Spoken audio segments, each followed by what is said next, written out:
Hello, I'm old Mr. Kent, 82 years old, and this is my morning E-Trike ride.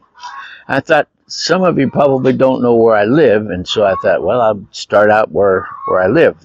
And so, first of all, over on my left over here, this is the little bungalow that my son built for us, and that's my wife there. She's watering the flowers this morning. And then we'll go clear around over to this side, and that's my son's Greyhound bus that he is working on getting it fixed up.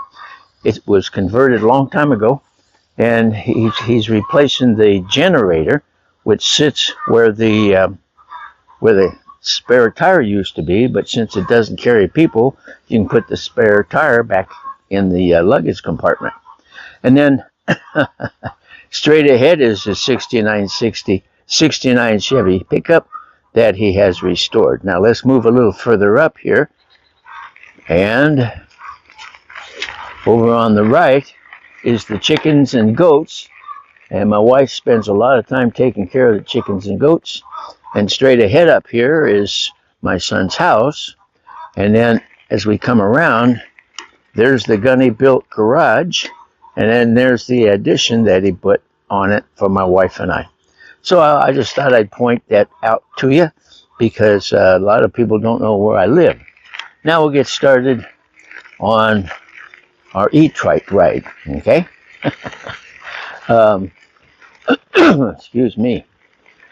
And let me see. Oh, by the way, at the end of this video, I'll put a poem at the end.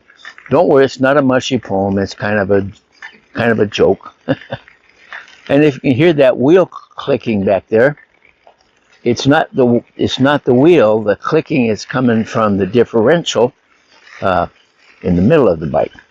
And I'm going to put up a video shortly on how that came about. Carelessness on my part.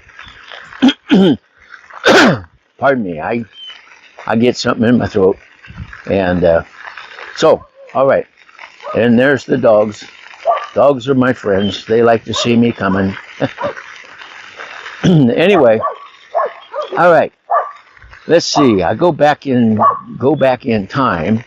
Well, first of all, the reason I'm making this video, I see. Yeah. Yep. Really. That was just yesterday. He's telling me all the stuff that's been happening. Okay. Yep. You can finish later. So anyway, recently I put up a video and told about some things of the past. Well, my oldest son, who lives near Portland, Oregon, he sent me an email and started telling me some of the things he remembered from when I take him over to the shop with me, and because I taught at Pasco High School, and I was a shop teacher, and so on Saturdays, a lot of times on Saturdays, I'd go over and get caught up on things, and I'd take my kids with me. And so he was telling me some of the things that he remembered, and then after I read that, I thought, you know, I don't think my dad took me many places with him or spent a lot of time with me. I'm not complaining. My dad was a great guy, and he loved me and treated me really nice. That's why I'm so spoiled. But he didn't take me any place with him when he'd go someplace, except one time, and that gave me an idea. I'll just start with that, and we'll go from there. So first of all, I'm coming up to a paved road here. That ought to get rid of a lot of the background noise. Okay. So anyway, I can remember when I was in junior high, and that was in the late 50s. I'm pretty sure I was in junior high. And he wanted to know if I wanted to go with him, because he was going to buy a crystal. Now, I got to explain, in amateur radio, for when you first get into amateur radio, you have to have a crystal controlled transmitter. In other words, it doesn't have a knob on it. It has a crystal that puts you on a certain frequency. And then, of course, if you had a lot of money, you could buy a bunch of different crystals and transmit on a bunch of different frequencies. So, so he had just gotten his amateur license, and he was setting up his transmitting system, and so he had to go buy a crystal. Well, I remember he came up to he stopped out. It was a big dirt lot, and in the middle of that lot there was one building, and it wasn't a fancy building. In fact, it could have passed for somebody's old garage, but it was bigger than that. Just in my memory, it seems like it wasn't small or wasn't large. And it was a Radio Shack store. And so when I went in, it was like a war surplus store. Now I'm going to explain all of this pretty soon. First of all, Radio Shack is a military term. So at the end of the Second War, somebody, the government was unloading all that stuff that they had been putting together for the war, and so at the end of the war, they had this surplus of equipment which they'll never need again, and so that's where, if you're my age, you remember going to surplus store, and you could get. I got some pictures, only few pictures that I could find of honest to goodness old war surplus stores. You could buy everything. You could buy a rifle. I don't know. I don't remember seeing pistols, but you could buy a rifle. You could even buy a Jeep for just several $100s. And I mean, just all the stuff that they used that they didn't end up using. The government sold it cheap to somebody who then would build a store and sell them and make a profit. And I remember the only thing that I've got to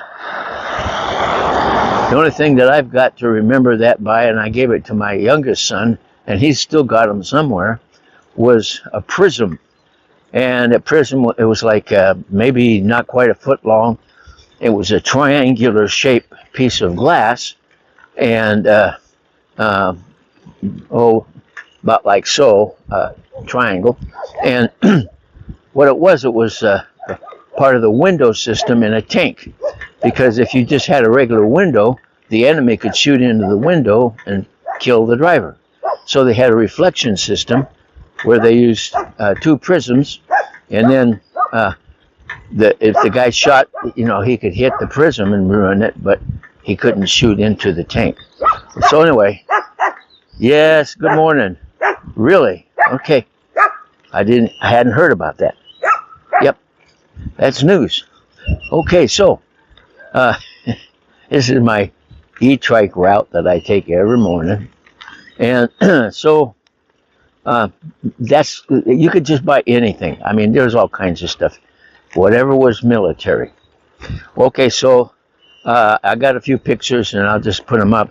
I've got one is a flyer from 1953 of a store somewhere. I think it was South Dakota or Sioux Falls or something. Anyway, it's a flyer that somebody kept, and I found it on the internet.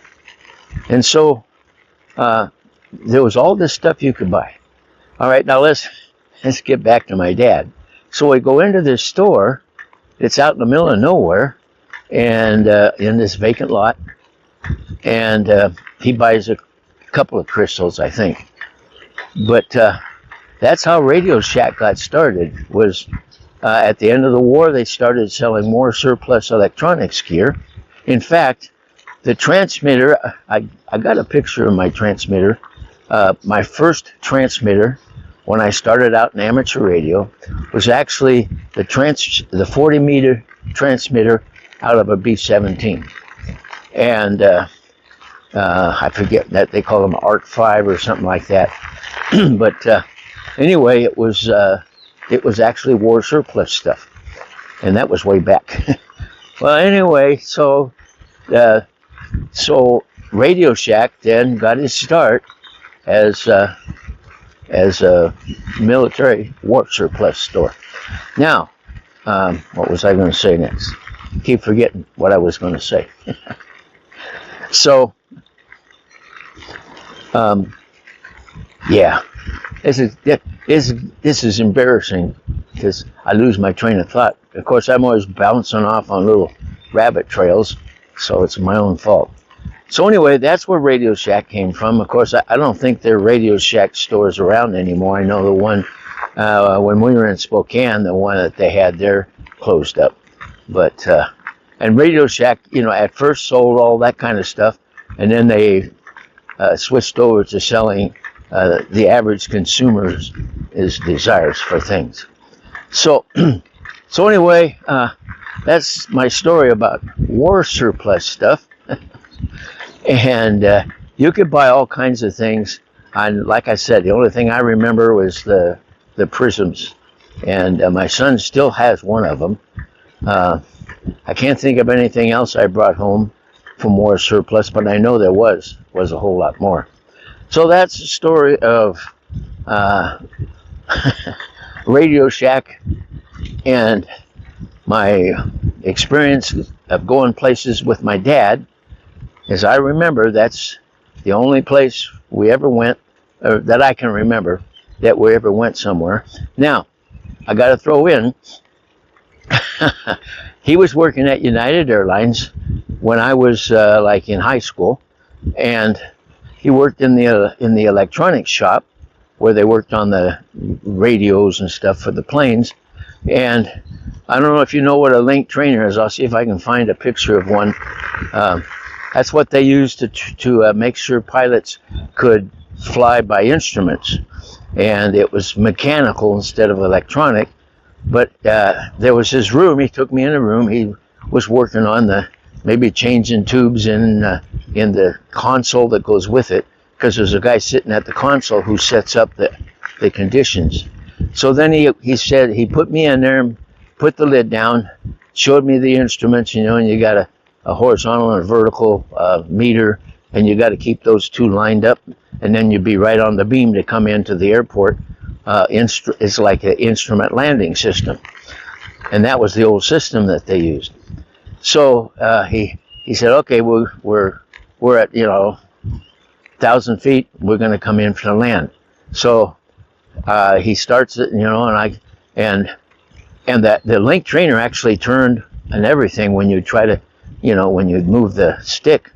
And so I brought it around and kept the needles right, and I came in for a perfect landing. I forgot to tell you this story a long time ago.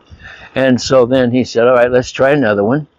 And so he changed the conditions, and I was 1,000 feet, or maybe more than that, I don't remember. And so I'm coming into land, and man, those needles just kept getting out of shape. I would get too high, and then I would get too left and too right, and I just could not control it. And so finally, I landed, and the results were I was 6 miles from the airport because I think it was 6 miles, maybe 5 miles, something like that, a couple of miles away from the airport when I landed, and he had inserted a 60-mile-an-hour crosswind. And so I guess he figured out what he needed to know. But that's another time I got to spend with my dad, and I forgot all about that until just now. How about that? All right, so that's probably long enough. Now then, before we go any further, I'll read you a poem. This poem I got the idea from this place where I worked. When I'd come down the hall, there was a lot of people coming down the hall once in a while. And when I come in, and then I come into the office there, and the people in the office were waiting to see who it was. And of course, since I worked there all the time, I'd go in the door, and they'd say, "Oh, it's you," That gave me an idea for a poem. So I'll just pull over here, and I'll read you that poem and let you see the words. and then we'll get back at it here in a minute.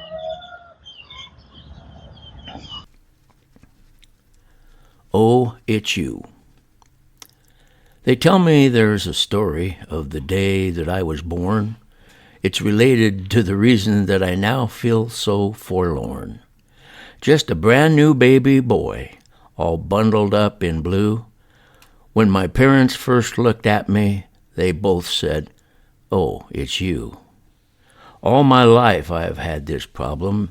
It's been terrible in school. Seems that all the other children forgot the golden rule. And even all my teachers, they forgot about it too. 'Cause every morning I was greeted with a hearty, "Oh, it's you." The doctor says I have a complex. There's nothing he can do. A psychological disorder with a mental age of 2. He's never had a patient like me. He's confused as what to do. And when I walk into his office, he begins with, "Oh, it's you." I've always tried to grin and bear it, though it happens every day. It's tough to get up in the morning knowing what the world will say. On all the jobs I've ever held, and I've been fired from quite a few, I've had to put up with a boss who starts each day with, "Oh, it's you." The other night when I was dreaming, I went to heaven when I died. As I approached those pearly gates, I couldn't wait to get inside. I could hear the angels singing with heaven's host as I stepped through. Then suddenly, a silence fell, and they all said, "Oh, it's you." So the moral of the story is, if you'd like to lose a friend, you don't have to call him nasty names to make that friendship end. Just wait until he comes around. It only takes a time or two. As he walks up with a big old smile, say calmly, "Oh, it's you."